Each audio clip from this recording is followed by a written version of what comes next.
We were going to talk over together this evening what is meditation. But before we go into that, which is really quite a complex and intricate problem, we ought to be, seems to me, very clear what it is we are after.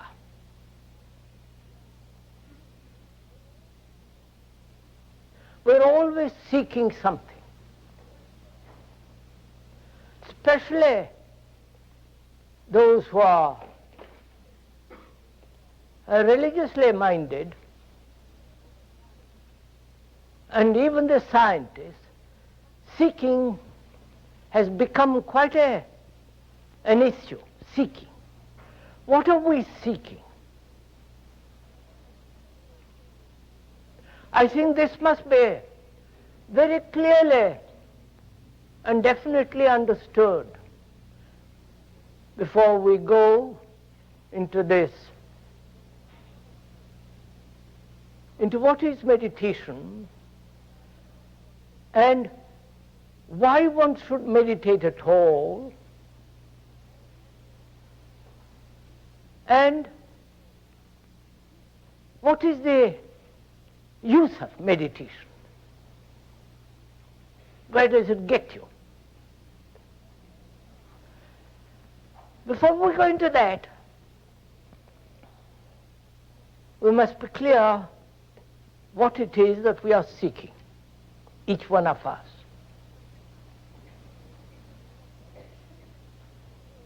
And the word search, seek, run after, search out implies, doesn't it, that we already know more or less what we are after.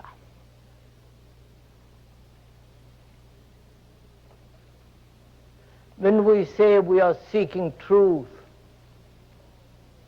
or we are seeking God if you are religiously minded, or we are seeking a perfect life, and so on, we must already have in our mind a pattern or an image or an idea of what it is.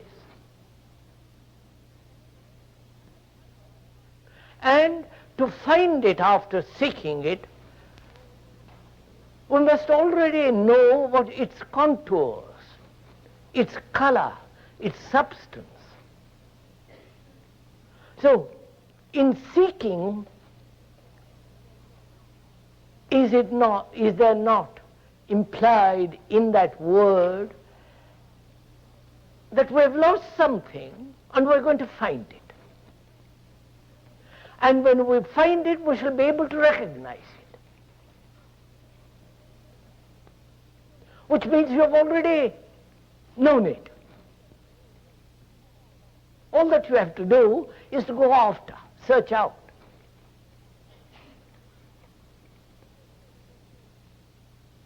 And so, the first thing to realize is not to seek.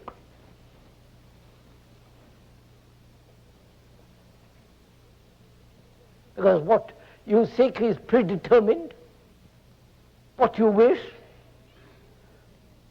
If you are unhappy, lonely, in despair, you will search out hope, companionship, something that will sustain you, and you'll find it inevitably. So, in meditation, every form of search must come to an end.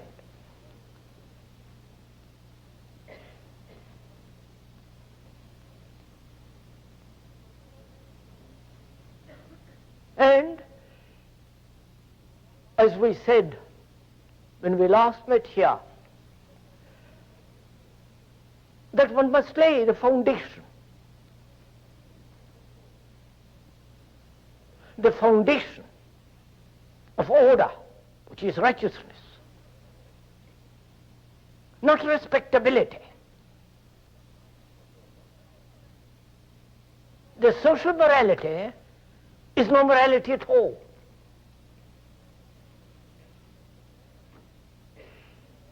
But the morality, order, virtue, that comes out of understanding what is disorder is quite a different thing. And we said disorder must exist as long as there is conflict, both outwardly and inwardly. And to bring about order is to understand disorder.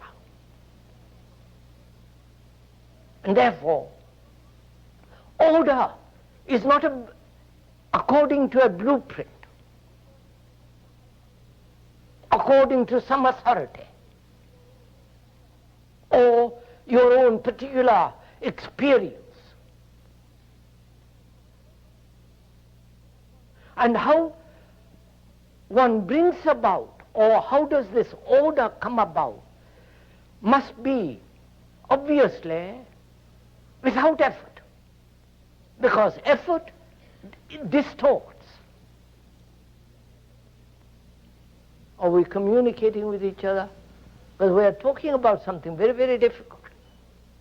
How to bring about order without control. And that order can only exist when we said we understand disorder, the origin, how disorder comes into being, which is conflict, which is in ourselves, to understand it, not to overcome it, not to throttle it, not to suppress it, but to observe it, and to observe without any distortion, without any choice, without any compulsive directive impulse, is quite an arduous task. Therefore, order, which is virtue, comes about without any effort when there is the understanding of disorder. And control implies either suppression or rejection, exclusion, and a division between the controller and the thing to be controlled, and therefore conflict. So if one understands this whole business, control and choice come totally to an end. As we explained, control implies division by the one who controls and the thing that is to be controlled. And in this division there is conflict, there is distortion. And when you really understand this, that the controller is the controlled, then conflict and control in every form comes to an end, which is the ending of division and therefore comprehension, understanding. When there is understanding of what is, then there is no need for control.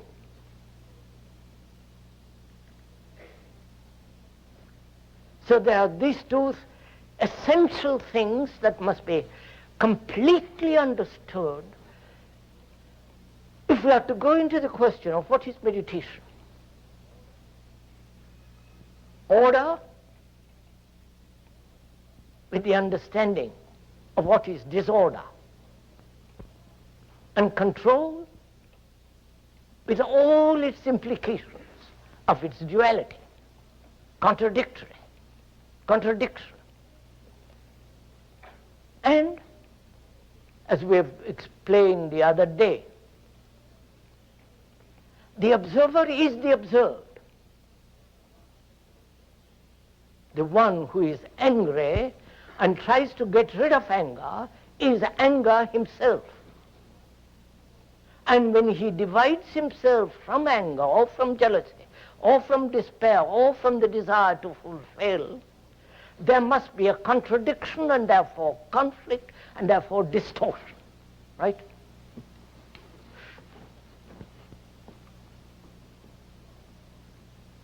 This is the foundation. And without this, really you cannot possibly know what meditation is. Don't fool yourself by all the books they write about meditation, all the people that come to tell you how to meditate, or the groups that are formed in order to meditate. Because you see, if there is no virtue, which is order, there must be distortion. The mind must live in contradiction, in effort.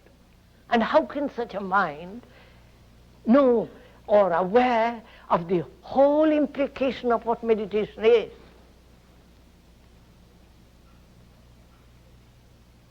And as we said, one must also, not intellectually, with one's whole being, come upon this strange thing called love.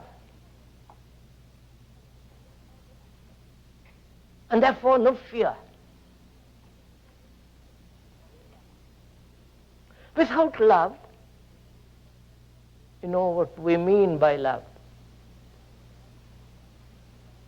Love that is not touched by pleasure, by desire, by jealousy. Love that knows no competition, that does not divide mine love and your love. There must be that. All this is necessary.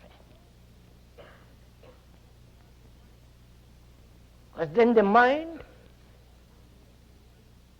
including the brain, the emotions, are in complete harmony. Must be. Otherwise, meditation becomes self-hypnosis. Right? You know, sirs, don't go to sleep over this.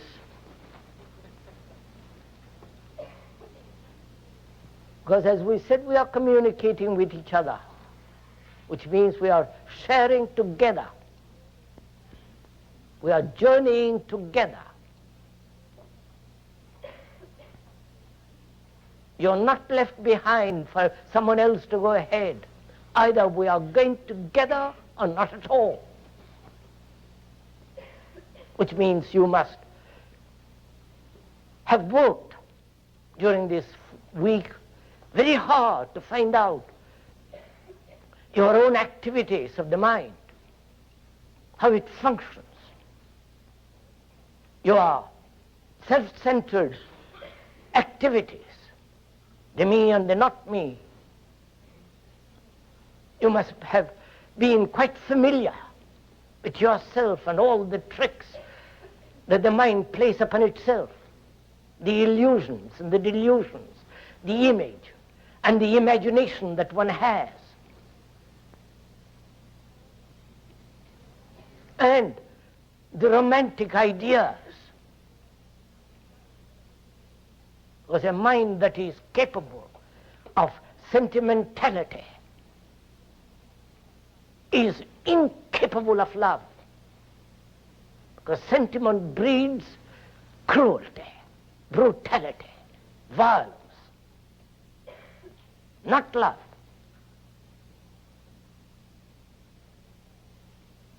So if you have, and I hope for your own sake, not because of me, of the speaker. You have more or less deeply established this in yourself.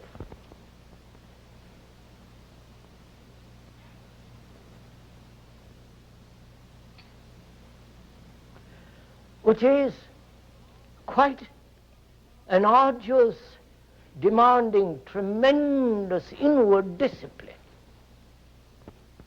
Discipline being learning. Not learning from another, but learning by observing what is going on in yourself.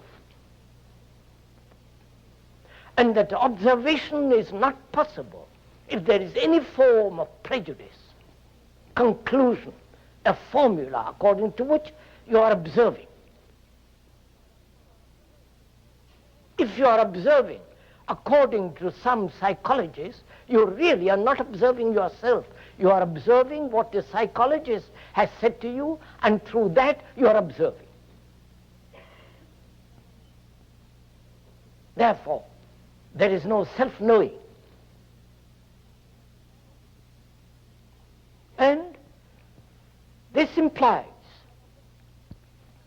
an awareness. You know, there are many schools in Asia, and I believe they are creeping into this country too, where you are being taught how to be aware or how to be attentive.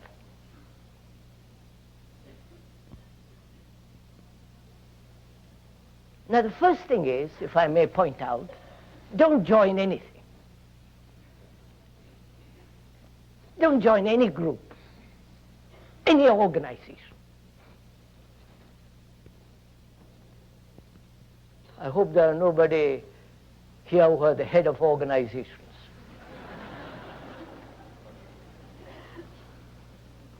Or group leaders. Don't.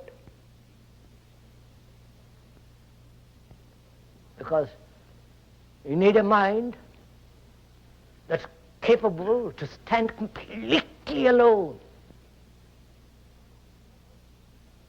not be burdened by the propaganda of others or the experiences of others. Enlightenment doesn't come through a leader, through a teacher.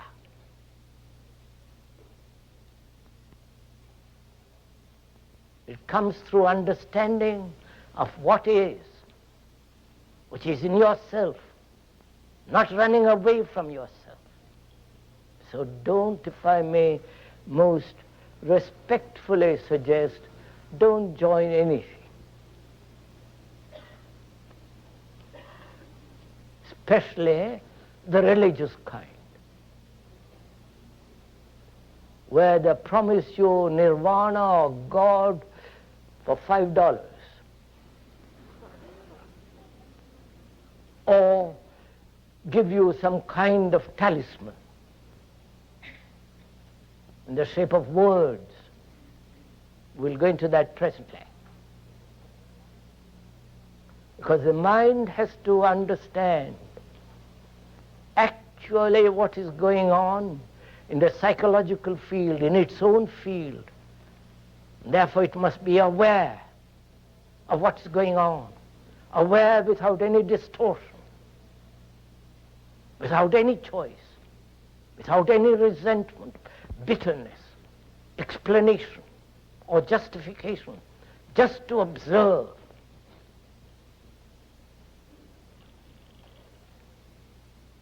Now, if this is laid happily, easily, with great joy, not compulsively, but with ease, with felicity, without any hope of reaching anything.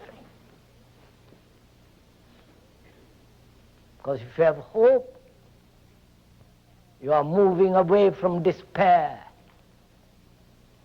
Therefore one has to understand despair, not search out hope.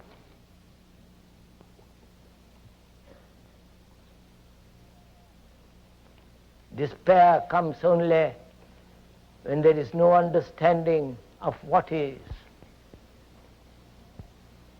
Out of despair you have bitterness. In the understanding of what is, there is neither despair nor hope. All this is asking too much of the human mind, isn't it?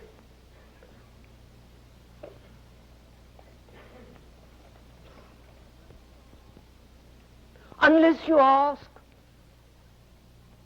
the impossible, you fall into the trap what is possible. And that trap is very easy. One has to ask the utmost of the mind. The mind has to ask, and the heart, at the greatest demand. Otherwise we'll slip into the most easiest, the possible, the convenient, the comfortable.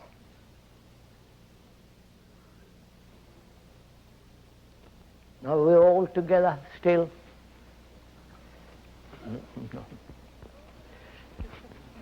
Verbally probably you are, but the word is not the thing. What we have done is to describe. The description is not the described. So if you are taking a journey with the speaker, you are taking the journey actually, not theoretically, not as an idea, but something that you yourself are actually observing. And therefore, not experiencing. There is a difference between observation and exploration and experience. May I go on into all this?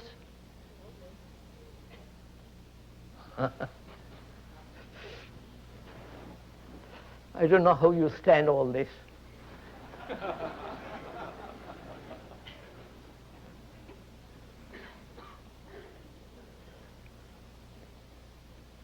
Because you say, this is the life of the speaker. Therefore it can go on endlessly. Because there is an everlasting fountain. But you, the other, the listener, unless you also have traveled deeply, inwardly, it will have very little meaning.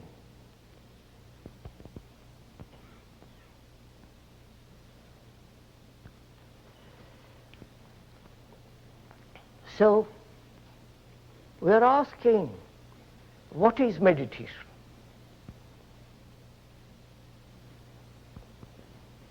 And why we should meditate at all? Why all this fuss about this word? Probably for some of you or many of you, it's the first time you hear that word.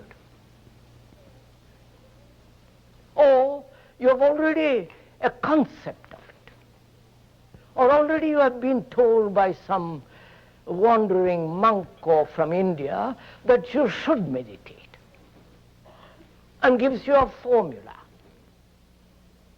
And you, unfortunately, out of your greed, and it is greed and nothing else, follow him. Here we are not offering you a thing. Please let's understand that. Because any formula, any method, any system soon becomes repetitive and mechanical. It doesn't matter who gives that formula or that system. If you practice it, you become what the method offers. And what the method offers is not truth. Because truth is a living thing. Method is mechanical. And if you practice it, in the practice, watch in yourself, there is the one who practices and the thing to be practiced.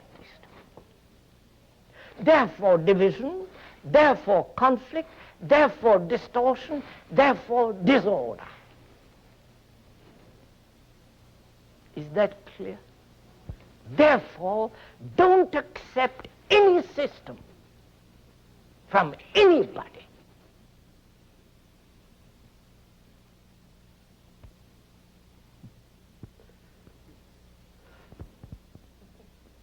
Yes, sirs. Which means you have to observe without any support, without any encouragement. Observation is entirely different from exploration, in which is involved analysis. Right? In analysis, there is always the analyzer and the thing to be analyzed. Exploring, there must be an entity who explores. So that is, exploration is different from observation. Observation is a continuous learning, not continuous accumulation. I hope you see the difference. Learning is different from learning in order to accumulate, and from that accumulation act or think.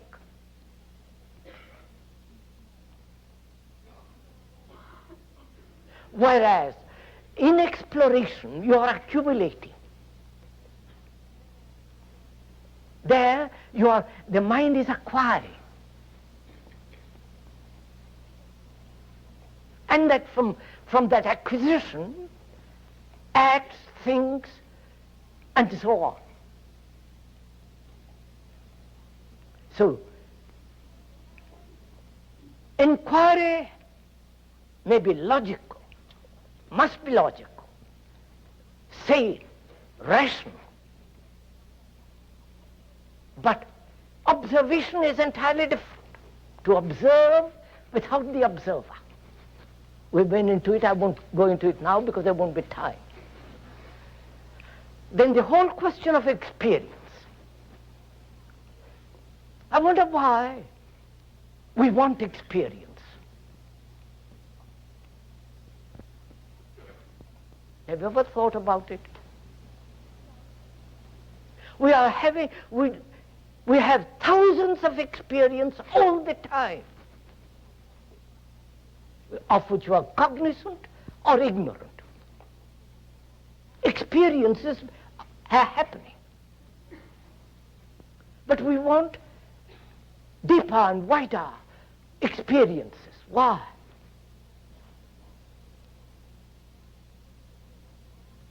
Don't you all want marvelous experiences?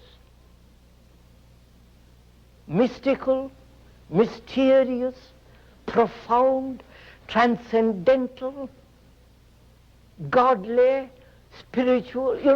You want them, don't you? Why?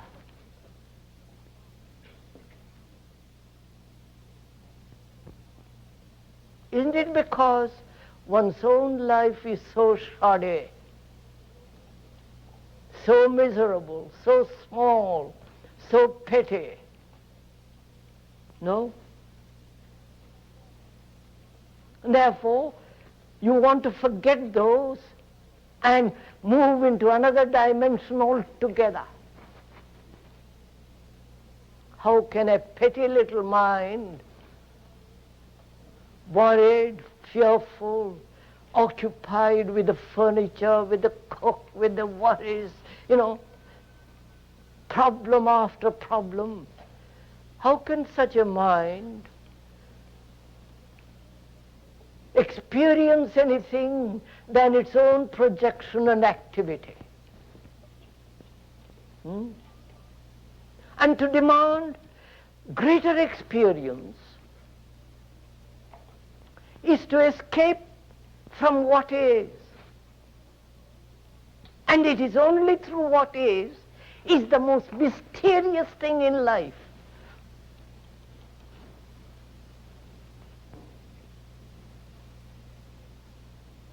So, and an experience also is involved, the whole process of recognition. Otherwise you wouldn't know it, you had an experience. You must recognize it as pleasant or transcendental or noble or beautiful, happy, this or that. Otherwise you won't know it's an experience. So when you recognize it, it means you have already known. So your experiences generally, vastly, is out of the past. Therefore there is nothing new in it.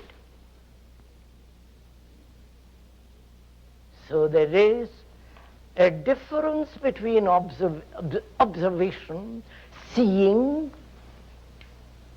exploring, critically, rationally, sanely, and this craving for experience. Now if that's clear not verbally or intellectually, but clear in the sense that you have put all that aside completely, including the method, purpose, search.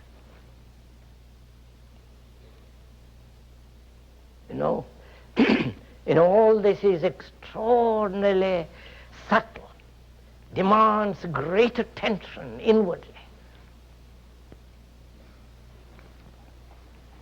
Then we can go and ask, what is meditation? What is all this noise they make about meditation? Volumes have been written. There are great, I don't know about great, yogis come and teach you how to meditate. Now, first thing is, you really don't know anything about it, do you? Actually, unless you're told, right? Let's be a little bit honest.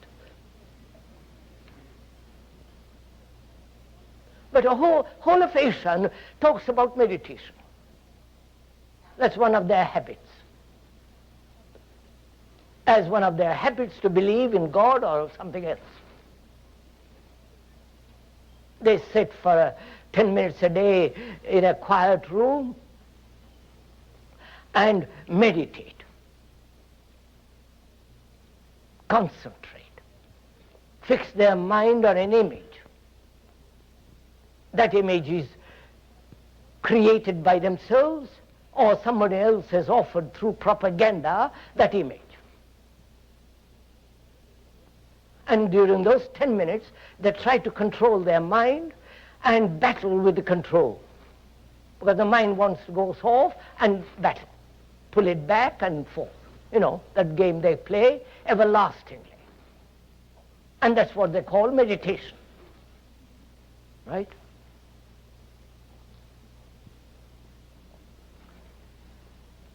Then what is meditation?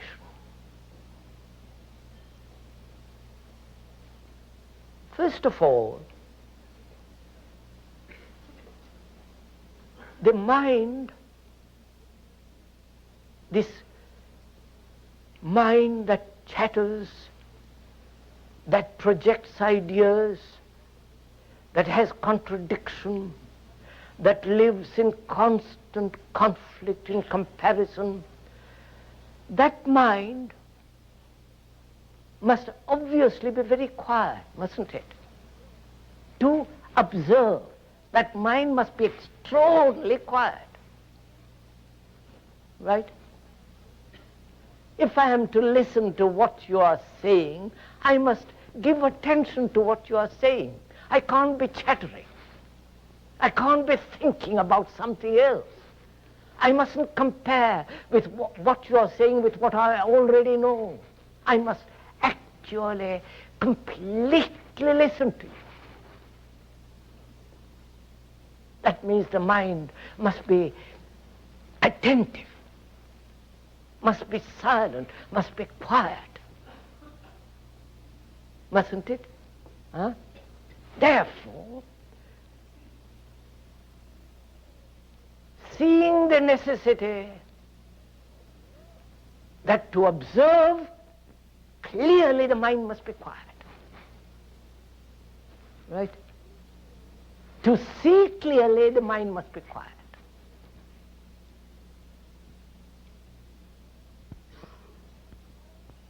And because it is imperative to see violence, to see clearly the whole structure of violence, and therefore to look at it, the mind must be completely still. Therefore you have a still mind. I don't know if you're following it. You don't have to cultivate a still mind. Right, sirs? Because to cultivate a still mind implies the one who cultivates in the field of time that which he hopes to achieve. See all that what I have just now said. See the difficulty. Because all the people who try to teach meditation, they say, control your mind. Your mind must be absolutely quiet. And you try to control it, and so everlastingly battle with it, and spend 40 years controlling it, which is completely silly.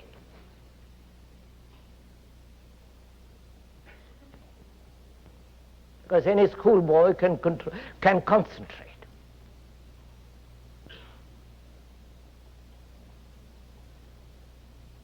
Control.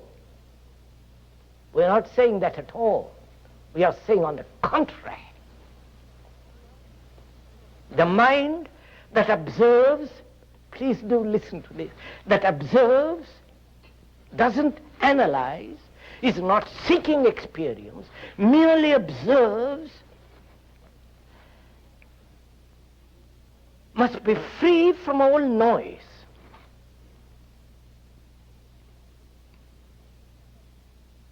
And therefore, the mind becomes completely quiet. If I am to listen to you, I must listen to you. Not translate what you are saying or interpret what you are saying to suit myself or to condemn you or to judge you. I must listen. So that very act of listening is attention, which need not be practiced at all. If you practice it, you've already become inattentive. Are you following all this? So when you are attentive and your mind wanders off, which indicates it is inattentive, let it wander off and know that it is inattentive, and the very awareness of that inattention is attention. Don't battle with inattention. Don't try to say, I must be attentive, which is childish. Know that you are inattentive. Be aware, choicelessly, that you are inattentive. What of it? But the moment in that inattention there is action, be aware of that action. Silence of the mind is the beauty of itself, is the beauty in itself. To listen to the bird, to the voice of a human being, to the politician, to the priest, to all the noise of propaganda that goes on, to listen completely silently. And then you hear much more, you see much more. Now, that silence is not possible if your body, the organism, is not also completely still. You understand? If your body, the organ, with all its nervous responses, all the fidgeting, the ceaseless movement of fingers, the eyes, the restlessness of the body, that must be completely still. Have you ever tried sitting completely still without a single movement of the body, including the eyes? Do it sometime and you will see.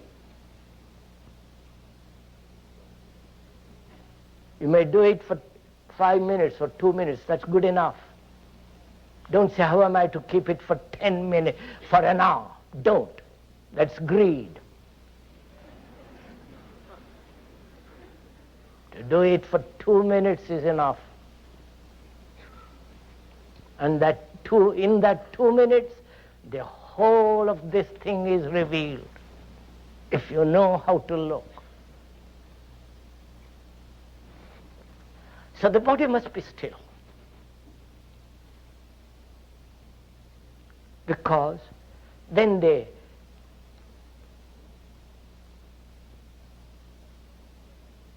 flow of the blood to the head becomes more, right? If you sit crouched, sloppy, then it's more difficult for the blood to go to the head. Which means the body has its own intelligence, which the mind has spoiled. Thought has destroyed. Thought seeks pleasure. Therefore, tasty foods, you follow, overeating, indulging, sexually in all the ways, compelling the body to do certain things. If it is lazy, force it not to be lazy, or take a pill to keep awake. That way you are destroying the innate intelligence of the organism.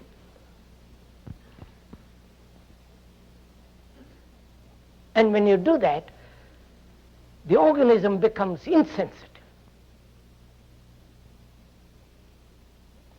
And so you need great sensitivity. Therefore one has to watch what one eats. All that, I won't go into all that business. It's up to you. Because if you overeat, you know what happens, you know, all the ugliness of all that. So you need a body that is highly sensitive, greatly intelligent.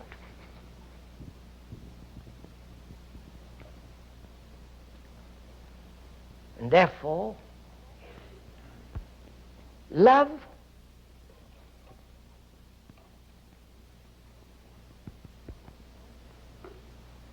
which doesn't become pleasure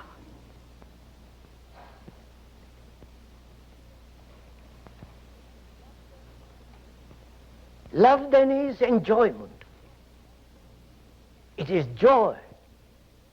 Pleasure has always a motive. Joy has none. It is timeless. You can't say, I am joyous. The moment you have said it, it's gone.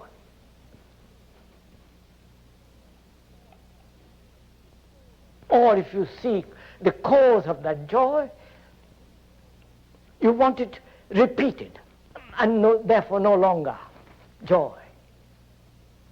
So that these three things are essential. The intelligence of the body, the capacity, the fullness of love without the distortions of pleasure, which doesn't mean that there are not pleasure, but which doesn't distort the mind. Look,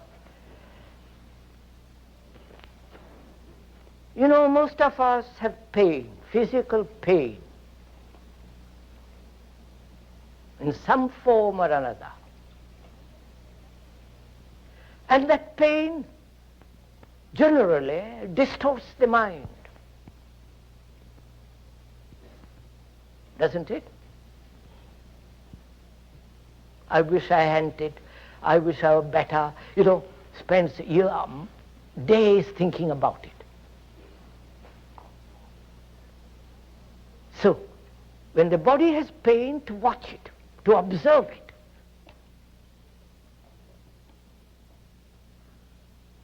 And not let it interfere with the mind. You're following all this?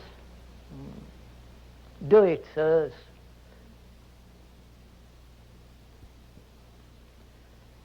So, the body, the mind, including the brain,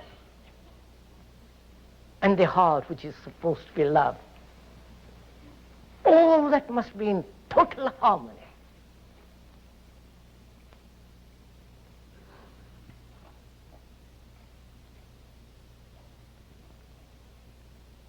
Now, what is the point of all this?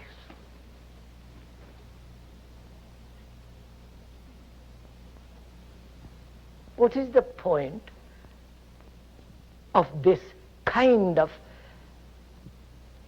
life, this kind of harmony? What good is it in this world where everybody is suffering and one or two people have this ecstatic life? What's the point of it? I wonder who is asking this question.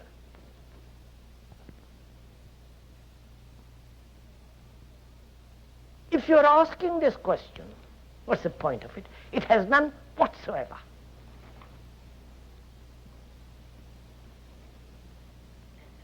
But if you have this extraordinary thing going in your life, then it is everything. Then you become the teacher, the disciple, the neighbor, the beauty of the cloud. You're all that. And that is love. Then comes another point in meditation. Do you want to go into all this?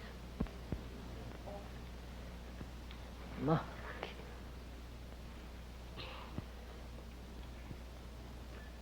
You know, the waking mind the mind that's awake during the day, functioning along the lines in which it has been trained, the conscious mind, with all its daily activities, continues during sleep the same activities. Have you noticed it? In most of the dreams there is action going on, some kind or other, some happening, which is the same as in daily living. Right? So your sleep is a continuation of the waking hours. Are you following all this? Are you getting tired at the end of the talk? I'm surprised you are not tired. You must have had a hard day. And this is not an entertainment. This is real work. Work that you have never done before. Therefore it must be exhausting. So sleep is a continuation of the waking hours. And we give a lot of mysterious hocus pocus to dreams.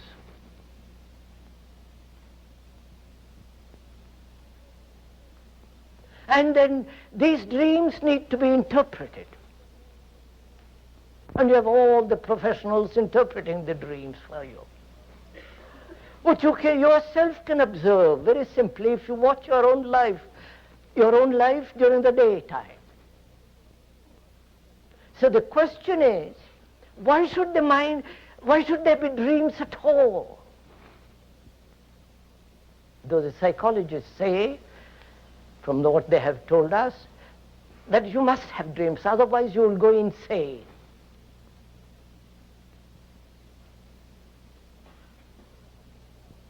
But when you have observed very closely your waking hours and all the activities, the self-centered, the fearful, the anxious, the guilty, watching it, attentive all day, then you will see that when you go to sleep, you sleep. You have no dreams. Because during the day you have watched every movement of thought. The mind has been watching, attentive to every word. You work it out, you will see the beauty of it. Not the not the boredom of watching, but the beauty of watching. So, when the mind is attentive during the day, then there is attention in sleep.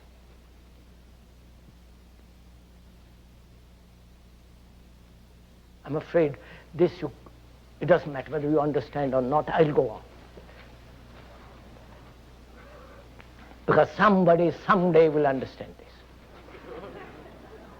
And it's important to understand it, because you see,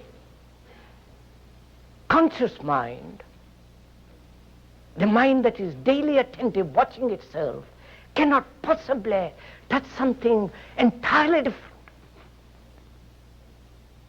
Though in sleep it is attentive.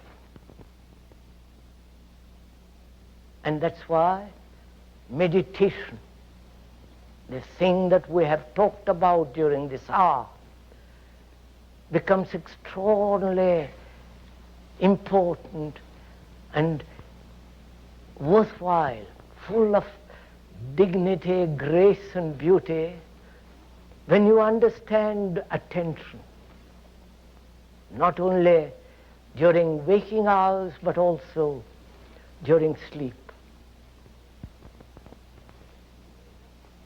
then the whole of the mind is totally awake. And beyond that, every form of description is not the described. Therefore, don't talk about it.